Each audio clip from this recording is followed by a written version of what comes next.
just hold your nerve, because Arteta has given us like one of the best seasons that we've ever had.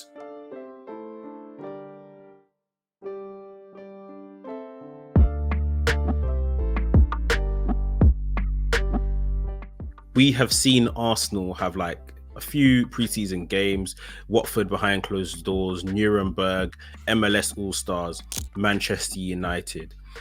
So far, what have we learned from Arsenal's preseason? Like anything that you've really taken, anything you're particularly interested in at this point in time? Yeah, I think two things initially. Maybe it's two things, but it's one really merged. We cannot copy and paste last season's performances and believe, that just because we were good last season and just because we've got the core of the team still there, that we're going to be able to replicate what we did then. We're going to have to learn new ways of playing. We're integrating more players, more quality players, but it's going to take time. I know we had people like Jesus and Zinchenko who came in and hit the floor running, but that's not always been the case for some people. Even when we think back to signings like Arshavin and even someone like Alexis Sanchez, they didn't come in straight away and absolutely start, badding it up and stuff. So I think we're going to have to give time. I have seen, obviously, there's frustration about losing the game yesterday and in the manner, some of the combinations, especially in midfield. But I think it's just time. We know we've got quality players here. I think we just have to realize that we're using preseason to test some things out, and it's not always going to go smooth sailing. We always speak about, we want the performance, but I think we still have to give some grace and be like, you know what, we're trying to tinker with certain things here and there. We're trying to maybe try this twin eights thing. Obviously, it didn't look good yesterday. Havertz didn't look good yesterday. And funny enough, me, who was kind of like against the whole transfer in the first place, I'm kind of like, give the guy time, give the guy time. I don't mean as in give him a season. I mean just natural time to bed in, to understand, to build new combinations. There's no way he's going to be coming in and doing flicks around the corner and everything with the guys. The only thing I would question is the intensity, but again, pre-season. So not to say he shouldn't have it in pre-season, but I think there has been a bit of people are losing their mind a little bit. People are thinking that, we need to be all over the place. We need to be hitting it smack on. Jesus came in, hit the ground running. Zinchenko did. I get it, but at the same time, good things take time, in my opinion. I think in terms of learning, I think if anything, as Arsenal fans, we just need to chill sometimes, just relax, take it easy a little bit. I think we'll still come good. There's still so many different midfield combinations. There's still like Rice, Partey, Odegaard, maybe Timber in there, maybe Zinchenko in there, flipping Smith Rowe, Trossard, Fabio Vieira. There's so many different ones. So, I don't think we should get stuck on a preferred midfield three, because we are going to have to rotate. We need to rotate. So, yeah. I think that's the bulk of it, to be honest. But I've quite enjoyed the preseason. Obviously, don't like the losing and the drawing. We've only won one game, if I'm not mistaken. So it's not great, especially as last preseason, it was an excellent one. I don't think we lost a game. I think maybe won all our games. So, it's a bit of a stark contrast. But yeah, I'm not too worried at the moment. I'm not too worried. Yeah, I think there's a lot, and I think we said this on a previous episode, like the amount of bedding in, especially in midfield, is going to be key for this season. There is a lot of new faces in there, different ways that the gaffer clearly wants to play than he played last season. Even in defense, we're seeing Timber step in and Ben White on bench or something. Okay, that's an option. Kivior is like, what is he, the second choice left back now? Tierney nowhere to be seen. Zinchenko maybe carrying an injury somewhat. And then like you said, how we're going to play, is it Havertz left of the midfield in that number 8? We've seen Trossard be deployed there, I think on 2 occasions at this point. And maybe this is a separate piece that we'll speak about in a week or so. But like, I think Trossard playing centrally is something that we need to look into. 100%, 100%. I've been thinking about it because I think he's 28, 29 now. He can still play on the left, and he still like spins out there, but he's going to start losing his legs soon. You know what I mean? And players who are technically gifted like him will start looking more interior. He'll probably end up in some sort of Santi Cazorla role, you know, in his latter years. So I'm not surprised at that. I think that allows us to get more out of him because he does that anyway. But he won't have to. He doesn't, you know, no 29, 30-year-old wants to be bombing up and down the winger like that. You know what I mean? So, and he was never really that player. Yeah, and I don't think he's particularly pacey anyway. Like, yeah, he's quick off the mark, maybe. Yeah, quick off the mark, and then that's it. Or he ain't like no runner or something like that. Yeah, See what exactly. I mean? Yeah. So, and at the same time, I'm thinking, okay, are we purposely doing that because maybe we know on the left I think we've seen Eddie be deployed there in preseason. Yeah. Martinelli is obviously the first choice at this point. Is that a position as well where Smith Rowe can come back in? If he's seeing Trossard and Vieira and Havertz as the options from the midfield, well, where is Smith Rowe in the equation? You want to keep him, that's what you said. So maybe he is an option off the left now. Maybe again, Eddie's had an epiphany and it's like, well, maybe this is my best option to get into this side as well, playing off the wide position. And Balogun obviously came with us on the US tour. A lot of people have said that's a PR stuff because he's American mainstream stuff, and all that kind of thing. But maybe that's how they're going to try and balance this squad somewhat for the upcoming season, with Balogun and Jesus as the starting options, and Nketiah maybe more so off the left or something.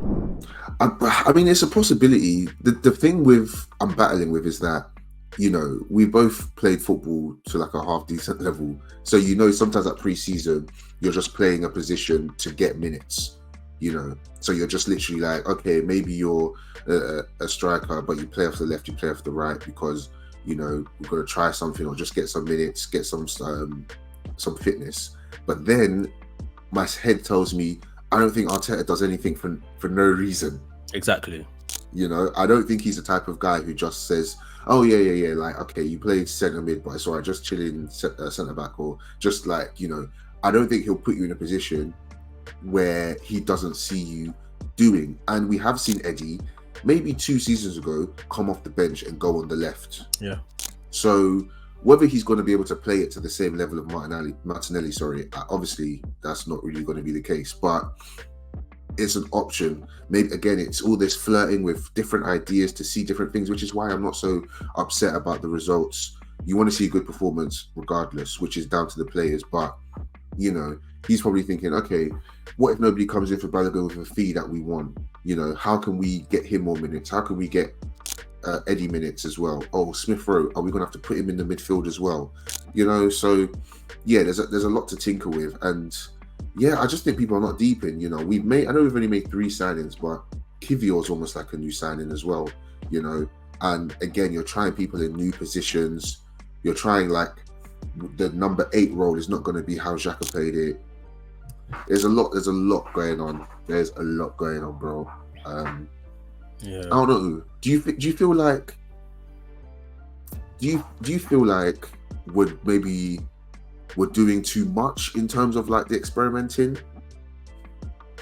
There's an element of maybe thinking that we're doing too much.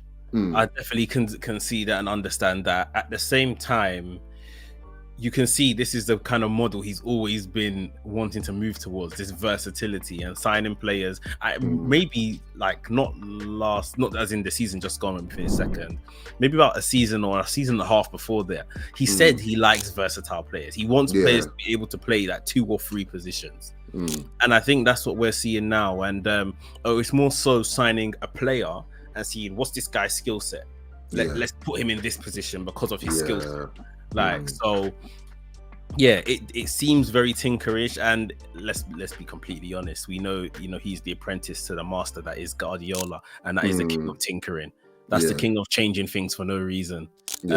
So it doesn't surprise me if it's kind of like the same school of thought. But I just think there's a lot going on, and I don't mind a lot going on. My only thing is, I feel almost that I can count the opportunities we have to practice this on one hand or so. Maybe, and I mean, I'm referring to our preseason games. Watford behind closed doors, Nuremberg, MLS All-Stars, Manchester United, Barcelona, and then Monaco. Charity Shield, if you want to say Charity Shield. That's 7 games, competitive. You know, I know they don't mean nothing, it's still a friendly, but competitive games, professional games, where you now have to action what you are trying to teach these guys in training. And maybe that's enough because they're training every day. Maybe 7 games is enough. But come that first game of the season, what is it, Nottingham Forest at home? Yeah, it's got to be right. Yeah, because I don't care if we're losing 3-0 in 15 minutes and then we draw the match 3-3. We need to win that game. 100%. We need to win that game. So, yeah, all the tinkering and everything has to be done by then. We'd have to know what it's gonna look like by then. Maybe at best use a Carling Cup to maybe try some other kind of things in the future, you know, as well as kind of rotating the squad and stuff like that.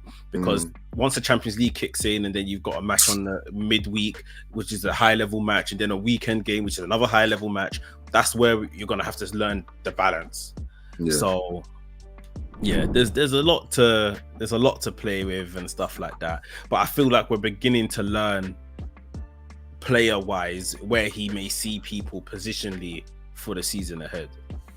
I think so. I think that's the thing. And you know what the thing is that I was listening to something else this week, and they were saying basically that everyone's fine with Arteta doing the tinkering when it's banging, when Zinchenko's playing cam, and you know, and have a Jesus is dropping to DM and he's spinning out and we're scoring goals. Nobody cares. But then as soon as something shaky happens, you want 4-4-2. You want everyone to be, you want your left back to be a left back. You want your centre mid to be a centre mid. You know, like, especially when there's players who, you know, we always tend to go for the players who are a bit, their star power is something which is very unorthodox. So like Havertz could be amazing in this left 8 role, even though we've kind of seen him as like more of a striker because of his time at Chelsea. And Zinchenko, we didn't really see what he could do. But as soon as things go wrong, we jump at those players, especially people like Havertz, who the very split fan base in terms of getting him for the money. So it's very easy. 1-2 mistake, get him out. Oh no, I don't want my left back in centre mid anymore. You know, so I think we're just gonna have to remember this is what we wanted, or this is what we're happy with. This is what got us so far last season. So we just need to remember, you know what? Just hold your nerve, because Arteta has given us like one of the best seasons that we've ever had.